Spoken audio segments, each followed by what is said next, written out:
My life, when she makes love to me, there's always a reason for it. One night she used me to time an egg.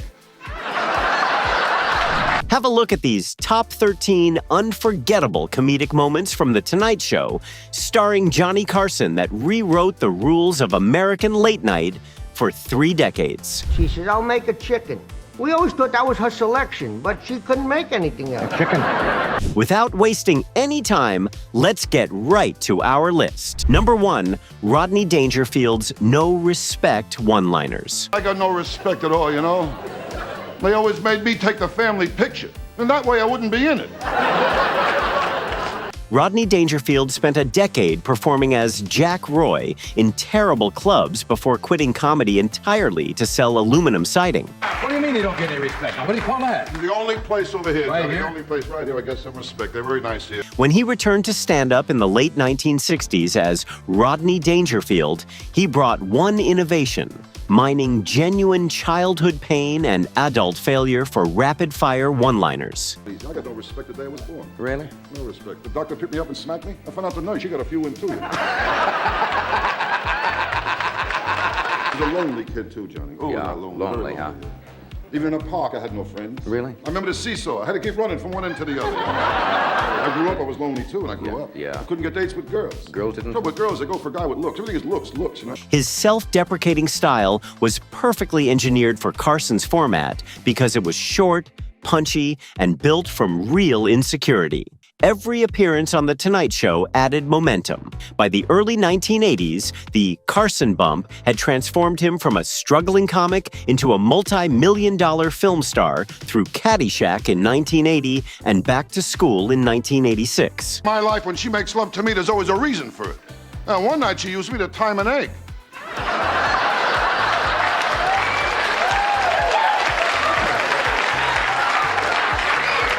And I'll tell you something else, too. I don't like the nickname she gave me, either. Microwave.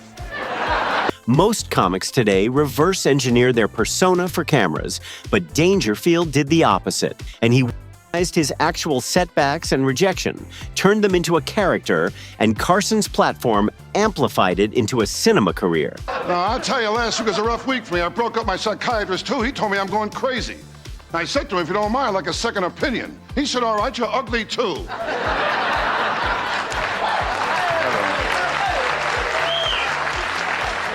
And then he told me to lay on the couch, face down. The no respect line wasn't clever branding at all. That was autobiography compressed into 2 words. Number 2, Jonathan Winters and Robin Williams' Improvisation. We lost the fort. The Indians were sober. We were drunk this time. September 19th, 1991 gave us something unrepeatable. Robin Williams walked onto Carson's stage to promote The Fisher King and found himself seated next to Jonathan Winters, the man who basically invented Williams' entire comedic DNA. What followed was 12 minutes of the most funny improvisation in late-night history. She's very active. But the romance is still there. But you've got to stay up all night, you know, to keep her active. And a lot of things she say, you know, I come at her and play these ridiculous games. I'm sure he plays the same thing. Winters showed up dressed as a general and launched immediately into surreal monologues about dry rivers in Ohio and something he called trout jerky. The only thing in my section of Ohio, the river's dried up. Fish are just there in the dust. They're good eating, though. That's all, yeah. Well, already get yourself some trout jerky. It's like a chicken, you know. If you hit a chicken in the road, we used to just throw it in the back of the pickup. Williams responded with manic velocity, bouncing between characters at machine speed, riffing on power tools and colonoscopies and whatever words left Winters' mouth. We did. We had a marvelous time. Those were good days. You had access to more medication in those days. Yeah, some of the shows were real quick. I noticed the stuff wore off tonight. I used to think Williams' style was purely original, but watching this segment, I realized Williams was Winters running at triple speed. Same absurdist DNA, just amplified through 1990s caffeine culture. Carson did the smartest thing possible and stayed completely out of the way. He literally said his greatest contribution was to stay the hell out of the way, and the segment became a live documentary of mentorship. We had a thrilling evening. We had one choice of going to a fella's house to have ribs. They were marvelous ribs, hands and all that stuff. And I saw the picture of myself as still. So then the following day, I said, "Where is the award?" That's right. And somebody said, "Well, since you weren't there, you don't get it." Was that your wife again? No. Winters brought slow, deliberate surrealism from the 1950s, while Williams brought frantic modern chaos from the Good Morning Vietnam era, and two generations of American absurdist comedy fed off each other in real time. The Tennessee Pizza Exchange showed the full arc of their dynamic. Take it Get home. yourself some Tennessee pizza. Just a bad. Put that on there right there. They've already been cleaned. They've been gutted and cleaned to take everything off. Winters would describe some nostalgic Ohio detail, maybe a guy with a toothpick standing by a river, and Williams would grab it, twist it, and launch 5 characters in 30 seconds. This went beyond funny. Once in a while, there's always a guy with a toothpick, you know. And, hey, how you doing, John? Very good to see you. How you doing up there? We don't see you. We don't get what you do here. Well, do you got anything? Not a lot. Not a lot.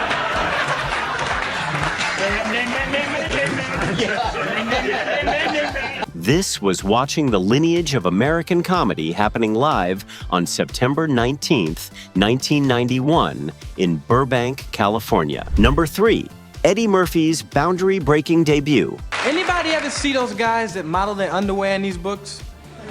And they smile while they're doing it, they stand out there going. January 1st, 1982, brought Eddie Murphy to Carson's stage at age 20, delivering material that NBC executives probably sweated through. He discussed underwear model aesthetics, specifically the lack of bulge in advertisements. Did you notice these guys never have no bulge? You ever check that out? And they're standing there in front of millions of people, smiling. For network television in January 1982, this was provocative content, but Murphy connected with a younger, more diverse audience Carson was actively trying to reach. If I didn't have no bulge, I would not be modeling no underwear.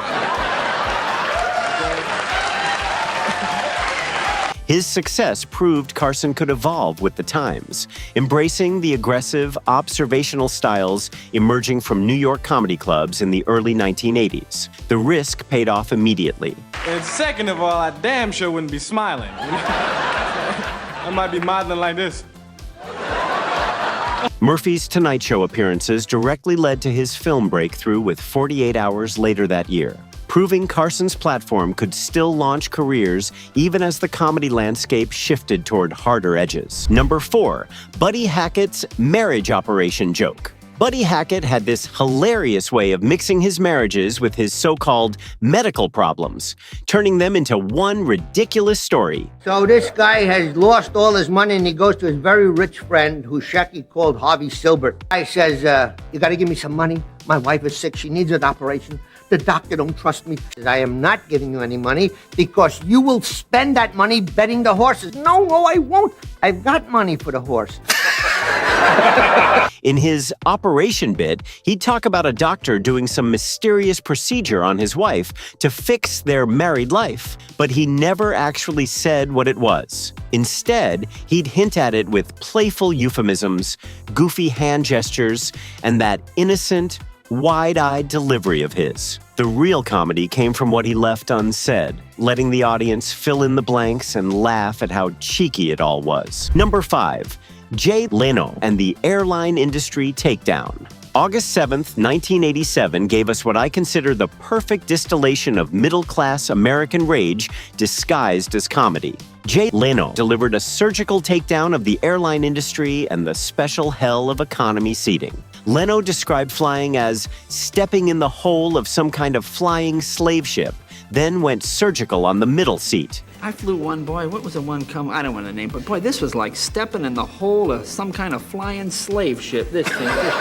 You're trapped between a screaming baby with diarrhea on one side and an 80-year-old with breath problems on the other, while a mutual fund salesman tries to pitch you. You know my biggest fear? I always get stuck in that stupid middle seat. Get stuck between the screaming baby with diarrhea and the octogenarian with halitosis. You know, we look like the 3 ages of man winging through time. Leno called it the 3 ages of man, all suffering together in one row. Or a mutual fund salesman from Texas. The in-flight magazines got destroyed next. Our Leno joked they were edited by the same people that do highlights. God forbid you get stuck on the plane with nothing to read. You're forced to read that in-flight magazine. Boy, this is edited by the same people that do highlights, which you find in your dentist's office. That's right. And they always make that announcement, feel free to take this complimentary copy home with you. That's okay, I'm not gonna be wrapping any fish today. And the only thing worth taking was the air sickness bag to keep next to your encyclopedia at home. This was pre-Seinfeld observational comedy, focusing on shared social irritants with detailed specificity. I think more people steal a puke bag than take that magazine. I'll put that next to the Encyclopedia Britannica when I get home. A lot of good stuff there. Leno's regular Friday appearances, which drew the highest viewership among young adults, eventually positioned him as Carson's successor, though that choice sparked major industry controversy when he was selected over David Letterman. Number 6, the toilet paper joke that accidentally crashed the American economy. December 19th, 1973 started like any other broadcast, but by 7 a.m. the next morning, every grocery store shelf from Los Angeles to New York was stripped completely bare of toilet paper. Johnny Carson had told 20 million viewers there might be an acute shortage of toilet paper in America, and the American public lost their minds. There is an acute shortage of toilet paper in the good old United States. We gotta quit writing on it. I spent years studying media-induced panics, and this incident remains the single most powerful example of celebrity influence triggering mass consumer behavior. Officials had been issuing warnings since November 16, 1973, about a pulp paper shortage affecting written contracts, but nobody paid attention. When he escalated on December 11th and called it no laughing matter, Carson's writers saw comedy gold and adapted the whole thing for the monologue. Do you know what else is disappearing from the supermarket shelves? Toilet paper. Ha ha ha, you can laugh now. What actually happened was extraordinary. December 20th, 1973, Americans panic-bought toilet paper in quantities that created genuine shortages within hours. And by December 27th, stores started rationing at 2 to 4 rolls per customer maximum. The panic lasted 3 full weeks before supply chains stabilized in mid-January 1974. The officials had been talking about industrial-grade paper, but Carson mentioned consumer toilet paper, and the American public heard shortage from Johnny Carson and believed it completely. But I want to tell you, it is serious. I just saw a commercial where Mrs. Olson comes in with a shopping bag, and the housewife says, "Forget the coffee, just give me the shopping bag." I want to tell you... The oil embargo had started just 2 months earlier in October 1973, which meant everyone was already rattled about scarcity and ready to panic at the slightest hint of another shortage. Carson apologized multiple times on air and explained he'd merely enlarged a newspaper story, but the damage proved something remarkable. By December 1973, Johnny Carson had more credibility with American consumers than their own officials. When he spoke, behavior changed immediately. 20 million viewers didn't just laugh, they believed, acted, and transformed a joke into a 3-week national crisis. Number 7, Red Skelton's Herman the Pigeon story. Gertrude Heathcliff. Oh, yeah. You got it. She says, we've been waiting around here all day for Herman the Pigeon. I wonder what's keeping him. She said, I don't know what's keeping Herman. So Herman comes in, he had got a feather on him, and he's walking people-toed. See?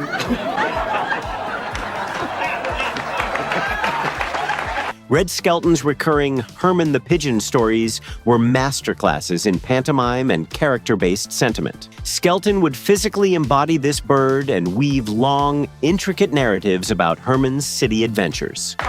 Ain't got a feather on him. And Heathcliff said, what on earth happened to you? He said, oh, that's the worst thing that ever happened to me. I was flying too low over Beverly Hills, and I got in the damnedest badminton game you ever saw.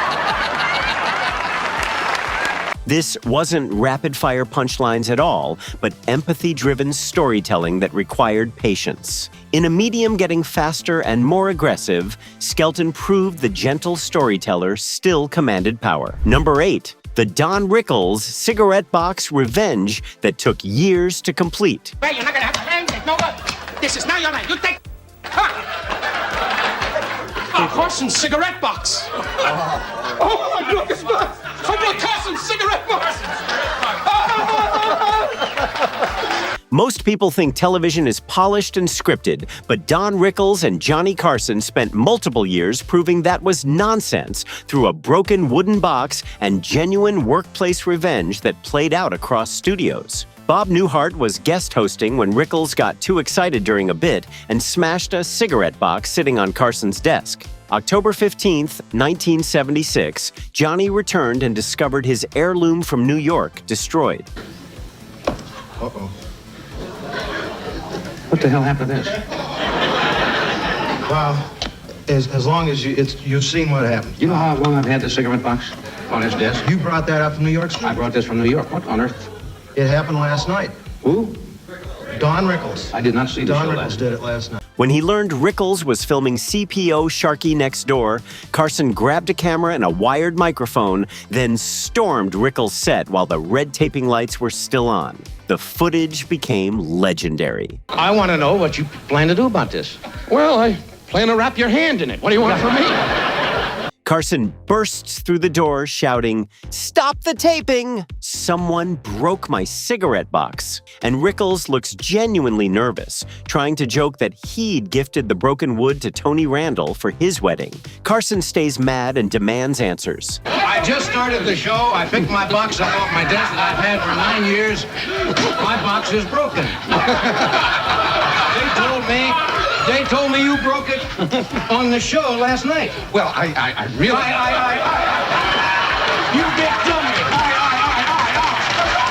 The tension feels real because Rickles actually interrupted a live network sitcom taping, and this wasn't staged. To replace this. A wonderful, large, wonderful, beautiful x-ray of your lungs. Look. The punchline came years later when Rickles was guest hosting The Tonight Show. He started banging on the desk, then caught himself, picked up the repaired cigarette box with mock reverence, and joked that when Carson he'd put Johnny inside that very box. Dark humor wrapped in years of friendship. Down.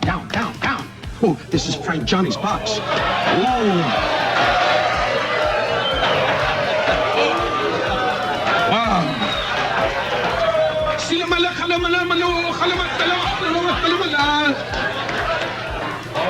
When he dies, I'm gonna put him in this.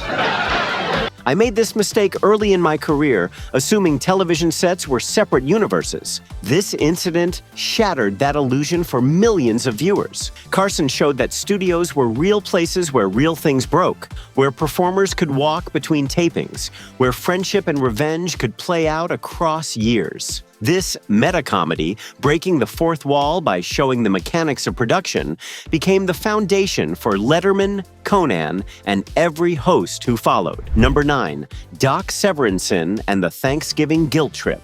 Bird was one of our big problems. I wanted an oyster stuffing in the turkey, and she wanted bread stuffing, and she got bread stuffing and a lot of money.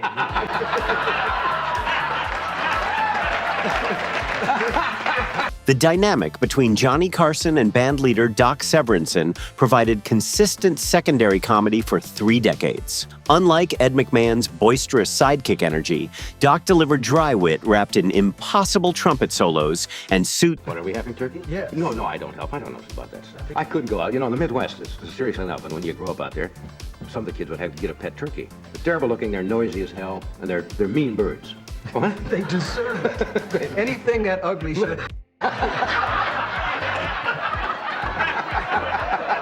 In 1979, Carson tried to guilt Severinsen into coming to his house for Thanksgiving dinner on live television in front of 15 million viewers. You could come over. Would you like to come to the house? And This is the first time you've ever asked. well, you made me feel so guilty. I mean, when you ask an employee in front of 15 million people, do you want to come to the house for Thanksgiving dinner? What am I going to say? No. Doc's retort was perfect because he couldn't exactly say no in front of 15 million people. Could he? You'll be out there writing the checks. Sending them for the stuffing, huh? You will have written yours the day before. That's right. Mine's already in the mails. The humor came from everyone knowing their decades-long employer-employee relationship, the feigned workplace resentment, and the power dynamic. You know what I say? I say, yes, Mr. Carson, I love it. Can you come? No.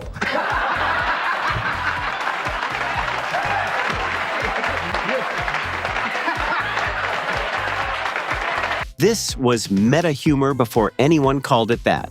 Comedy derived from the audience's knowledge of the show's internal mechanics. Number 10, Dean Martin's Evangelist bit. I'm gonna become an evangelist. How you mean you're gonna heal people and No, well, you don't. Cover yourself. No, I believe in God and all that, but I'm gonna be an evangelist. Dean Martin used his tipsy persona to parody the rising wave of televangelism. Drawing on what he called his Old Testament DNA, Martin performed as a solemn, intense street evangelist who looked, as he described it, like a pest exterminator. Did you see 60 Minutes about 3 months ago? Oral Roberts? Yeah. Yes, I did. Big airplane, 707, and then about 15 little Lear jets. They make a lot of money, boy. Yes, they do. They can't send it to God, you know. He ain't even got a zip code.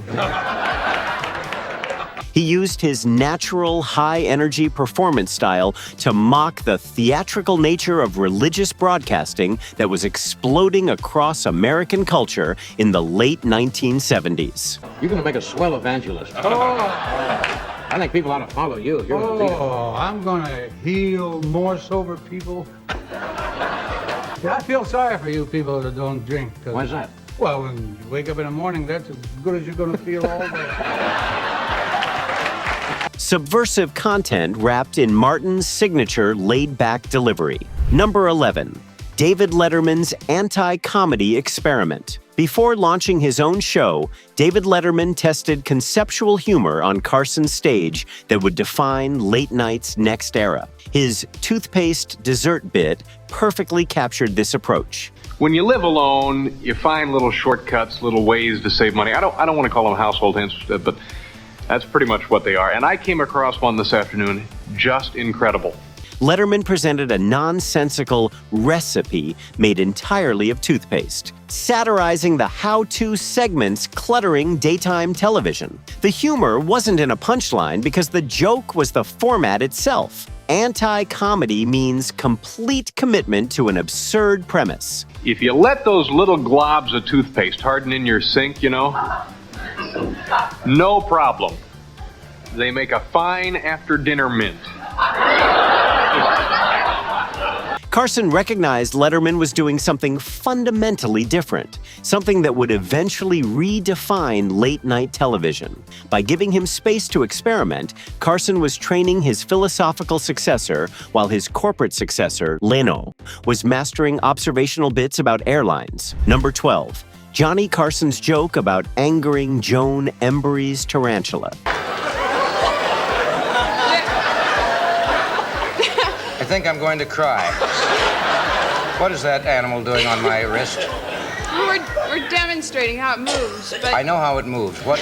Carson's genuine terror of many creatures brought by Joan Embery on the set provided consistent physical comedy gold that broke his legendary cool completely. The tarantula incident stands out because of Carson's wide eyes, his attempts to maintain professional composure while a massive spider crawled nearby, and his careful distance turning into visible panic. Well, what is he doing? They're preparing to strike?